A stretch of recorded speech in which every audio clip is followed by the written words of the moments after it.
Hi, I'm Leona and I'm the volunteer administrator of Paws at Changi Village. We have a Facebook page and over the years we have got more and more fans. So I think around 7 or 8 years ago I lived at Changi Village. And at that time I did not like cats. And I really hated people who fed cats and I would use like water to splash them so that they would run away. Then one day my husband brought back a kitten. And I fell in love with the kitten. And then gradually more and more. And then one morning, there was a huge box of kittens thrown outside my flat. There were around 6 kittens. Not all kittens, some were adults. So in Changi Village, there's a famous auntie. She's known as Auntie Nina. Everyone knows Auntie Nina. The whole of Changi Village knows her. So she was screaming and she didn't know what to do. And then at that time, the person who was supposed to trap the cats, her name was Rebecca. She's a Scarface mummy. So I mean, in the past, all of you know about Scarface, the gangster cat. So last time, Rebecca was still a trapper. So they trapped all the cats. So in the end, I had to save around 50% now, which is around six of the cats. And this is in addition to 2 of my cats that I rescued from Yio Chu Kang. And then one day, I got to know 2 of the feeders at Changi Village because there was a cat called Orange that had been knocked down by a car and the whole body fractured and all of that. So we had to come together, come up with some money. And then at the time, I paid for half of it. I still remember I went to Dr. Lai and I told him about, that was how I got to know about Dr. Lai. And then from then onwards, I realized that it's very expensive to pay for the medical bills of cats because I had to pay out my own money, 1,500, close to 2,000. Then the other half of it was from people. Then I felt that this is not sustainable. We cannot keep doing this. Up to a certain point, we will stop doing it. That's when I decided to start the Paws at Changi Village Facebook page. And gradually, as more and more people came to know about us, they are supporting us in different ways.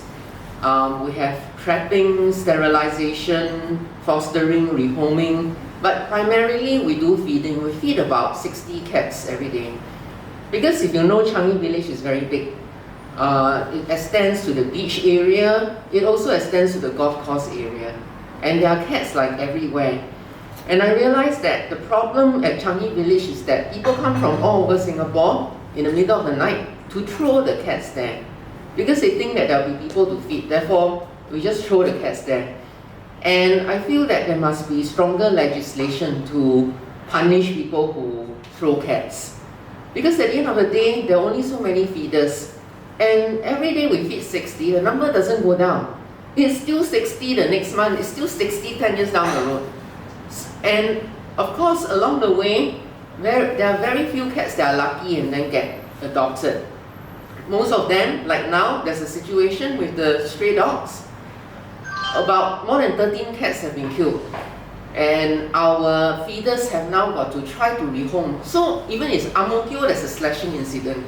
But at Changi Village, there's a different kind of incident, which is stray dogs are killing the cats. So we are try our best to work with the different welfare groups to manage the situation because we don't want the dogs to get hurt too. But we realized that actually a lot of dog welfare groups have been trying to trap and relocate the dogs, but they can't do it. The dogs are too smart. So as cat feeders, who are we to go and try to trap the dogs? So no choice for the time being, we have to rehome or try to evacuate some of our cats. Those who are not smart, of course, can't run fast enough, or when they try to run, they get injured. So we are facing really difficult situation, but I know that today's talk is really not about us and what we do, but really about how society treats female cat feeders, right? So the reason why I want to be part of this is because I feel that female cat feeders are stigmatized. And we also go through different experiences, especially the older generation. They're often seen as eccentric, crazy, bizarre, or maybe they have some mental issues kind of thing. But you don't see the same kind of stigma attached to, say, men who run dog groups. When you run a dog group, wow, the whole society seems to treat you like a hero. You know what I mean? But when you are a woman attached to cat welfare, people think that you are mad or crazy. Why is that the case? So I feel that it is time to interrogate, all right, and ask ourselves, why does society see male dog lovers and men who run dog groups as, wow, so fantastic, so great. They give up their high-paying jobs or whatever it is to run a dog group, and then wow, you know, they rehome so many dogs. But when it comes to female cat lovers who are xiao, you know, and even, you know, they get scolded, they get threatened. Why is that the case? Why is there this situation, and why don't we ask about it? Yes. No, I think there is a stigma attached to, like say if you're a woman, okay, if you're a cat rescuer and you're feeding cat, right? 你喂猫的，你不是拉那个 trolley 咯，对吗？在 Changi Beach 拉那个 trolley，哪有要这样做？Only Auntie Nina's husband will follow her behind like that lah. At Changi Village, the female cat rescuers, right, or the feeders, talk about feeding. We usually feed at night. Then of course you have the really gung-ho one who feed at midnight because the cats come out then, right? But that one, never mind. She got the husband very strong and whatever it is, so he's sitting inside the van one. That one nobody will go and approach her one, and she herself is very strong. That one is different. But we have Changi Village cat feeder. This guy, you know, will come up to her at the beach because quiet, and say, you better don't feed anymore. I'm going to beat you up. They will say things like that. But of course, if I'm the one, right, last time, now I don't feed because I don't live there, but I pay this other transporter to feed, but this transporter very strong one. But if last time is I'm the guy approached me, I will sure fire back one because I'm who I am. But not some of the other female feeders. It's very difficult for them. And even last time Changi Village, right, as you drop to the other end, there's Tanah Merah Ferry Terminal. So I heard a lot of stray cats there, so I went alone. That one is very quiet, I'm the only one there. So this guy rushed out, right? And I said that, I want to find out about a lot of cats here. I heard that they're not sterilized and maybe I should do something about it. He said, you come some more, I sterilize you, then you know. So, of course, why would I still go like that? Of course, run away lah. You know, I can't. How to fight? We don't do this to fight with people, or get hurt or get injured. You know what I mean? But would a guy do this to another guy? Of course not. He won't, right? So already there's this stigma of being a female cat feeder. And I even encountered a bunch of kids before. Oh, I thought those feed cats very old one.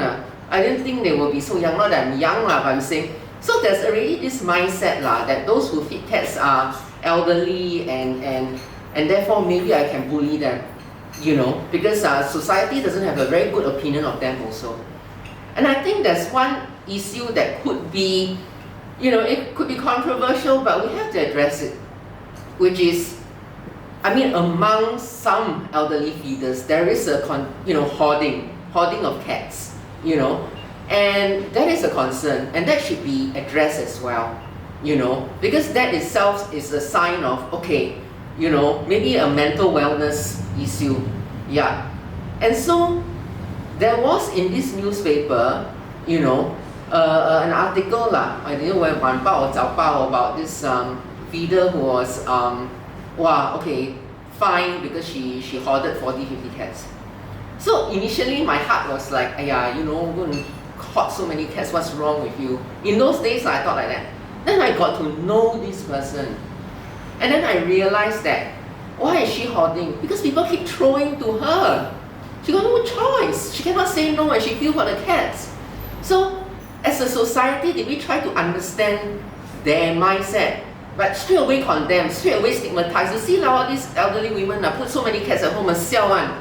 You know what I mean? But did we try to understand why is it the case? Because people keep throwing all the old and sick cats at her. Then what do you want her to do? Throw them out? So as I got to know her better, then I introduced her to the other feeders in Changi Village. And I say that actually she's not what you read about. Try to get to know her. So now she's like one of our allies, and we also try to help her back. You know, when we try to know her better, then I felt that let's talk about all these things, you know, so that the next time when someone writes another story, a press story or whatever, try to think of the different angles and why people are the way they are, instead of boxing them up as a cat hoarder, a crazy, you know, cat feeder. Why not you try to understand them and their motivations and their sacrifices and their pain and also their tears? Because a lot of these people whom you stigmatize as crazy or whatever, they are very vulnerable and they are powerless to fight back. And if there's a need, maybe, you know, there should be a mental health or mental wellness outreach to some of these cat feeders. Finding them and you know, criticizing them does not help with their mental wellness, right? You know, doesn't help at all. Yeah. Auntie Nina, everyone knows her. She lived at Changi village, now no more, and she always goes feeding with her husband, you know, and she's very good one. Like anyone cannot trap a cat, right? She can. And last time, you know, the Changi ferry terminal, right? The leaf got cat trapped inside the shaft. Even the security guy, everyone have to ask her to take the cat out. Because nobody can take it out, only Auntie Nina can trap one. You know, however hard, however fierce the cat, she can also trap it one. So Changi village, I feel, is very unique. You know, there is a huge community, different races, and all helping each other out, right? Of course, there are also people who don't like cats, yeah. And then as there are more and more hotels, we also get more and more problems. In a way, like it becomes, when the village becomes more developed, then they got hotels, and then hotel security guards say, oh, you know, you cannot come in, you cannot try to rescue a cat. So we tend to get more problems like, you know, conflict. But as a group, we try to reason with them, and we try to talk it out, and we try to find a solution. Yeah. And also, I would like us to talk more about people who are who do rescue work like this, and what their motivations are, so as to demystify, you know, the cat and dog, you know, welfare, or people who rescuers, people who do this kind of work. Yeah.